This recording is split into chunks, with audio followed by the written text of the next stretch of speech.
নিটের জন্য প্রিপারেশন নিচ্ছিলাম, সুতরাং এই দিকটা অত পড়াও হয়নি, তাও যে অনেক পজিশনে এসেছে সেটা ভালো হচ্ছে। মাধ্যমিকে 10th র্যাঙ্ক।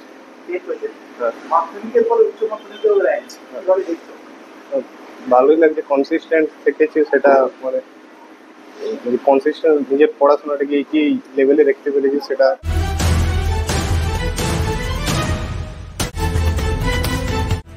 মাধ্যমিকের মেধা তালিকায় ছিল 10ম স্থান, আরো 2 ধাপ উন্নতি করে উচ্চ মাধ্যমিকের মেধা তালিকায় 8ম স্থান অর্জন করেছে বাঁকুড়া বঙ্গবিদ্যালয়ের ছাত্র দেবজিৎ রায়।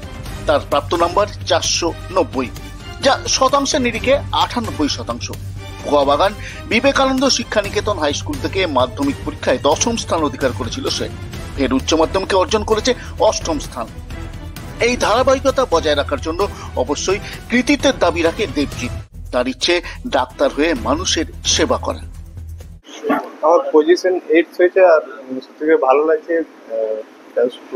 আশা করিনি, আমরা নিটের জন্য প্রিপারেশন নিচ্ছিলাম, সুতরাং এই দিকটা অত পড়াও হয়নি, তাও যে অনেক পজিশনে এসেছে সেটা ভালো হচ্ছে। মাধ্যমিকে 10th র্যাঙ্ক।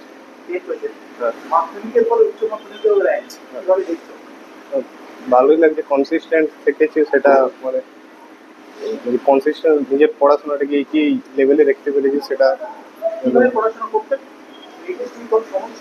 না, সময় বলতে যেমন মানে স্যাররা বলে দিতেন সেরকম অনুযায়ী পড়াশোনা চালিয়ে। সব থেকে সহযোগিতা কার বেশি পেয়েছে? সহযোগিতা মা বাবা সবথেকে বেশি। মা হাউস ওয়াইফ আর বাবা সিআরপিএফ এ কাজ করে। বাবা তো বাইরেই থাকে। হ্যাঁ, বেশিরভাগ বাইরে। এরপর মেডিকেল লাইনে যাওয়ার, ডাক্তার। হ্যাঁ, নিট দিস, রেজাল্ট যেমন হয় সেই অনুযায়ী এরপর কলেজ চলে। কতগুলো টিউশন? ওই প্রত্যেকটা সাবজেক্টেরই একটা একটা করে ছিল, মানে ফিজিক্স, কেমিস্ট্রি, বায়োলজি আর ম্যাথস। পড়াশোনা ছাড়া আর কি ভালো লাগে? পড়াশোনা ছাড়া তো এমনি গান টান শুনি মাঝে মধ্যে। আর গান বলতে এমনি নর্মাল, কোনো মানে পার্টিকুলার চয়েস নেই কিছু।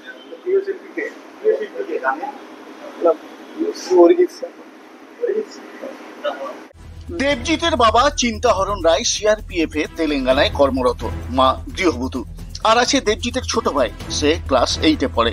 দেবজিতের বাবাকে যেহেতু কর্মসূত্রে বাইরে থাকতে হয়, তার মাই সামাল দেন সবকিছু। তবে দেবজিৎকে পড়ার জন্য কিছু বলতে হতো না, প্রায় সারাদিনই পড়তো সে। উল্টে তাকে টানা না পড়ে খানিক বিশ্রামের জন্য জোরাজুরি করতে হতো। উচ্চ মাধ্যমিকের রেজাল্টের জন্য বাড়িতে ছুটিতে এসেছিলেন দেবজিতের বাবা।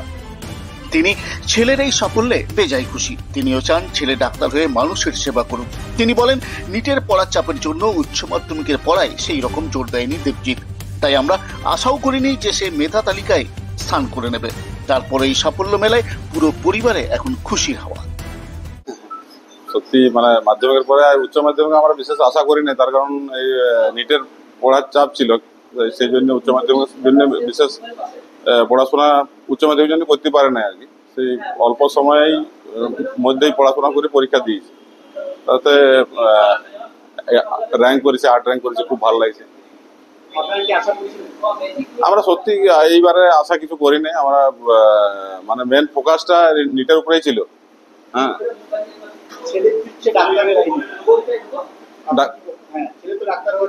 হ্যাঁ, ডাক্তার হওয়ার ইচ্ছা, ওর ইচ্ছাটাই ইচ্ছা, আমাদের ইচ্ছা। ওর বাইরে ওর যেটা ইচ্ছা সেটাই আমাদের ইচ্ছা।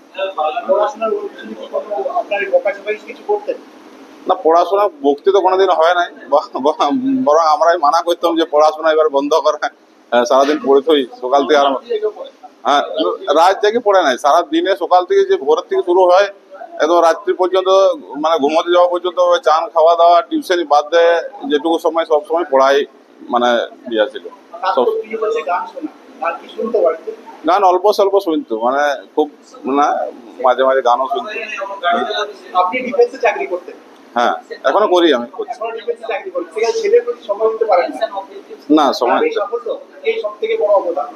ওর মা খুব ওর পেছনে মানে সময় দেয়। ওর মা মানে অবদান তো আমার তো কিছুই না, আমি বাইরেই থাকি, ওই ফোনেই যা একটু কথা হয়, বাকি ও সম্পূর্ণ সময় ওর মা মানে ওর পেছনেই লেগে থাকে।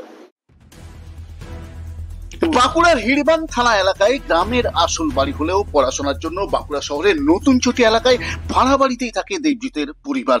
বাঁকুড়া বঙ্গ বিদ্যালয় থেকে উচ্চ মাধ্যমিক দিয়েছিল সে। এই স্কুল থেকে দেবজিতের পাশাপাশি অয়ন কুণ্ডু ষষ্ঠ স্থান অর্জন করেছে। এবার বাঁকুড়া শহরের এই স্কুলের 2 ছাত্র এবার উচ্চ মাধ্যমিকের মেধা তালিকায় স্থান করে নিয়েছে। Bureau report, Bankura 24x7।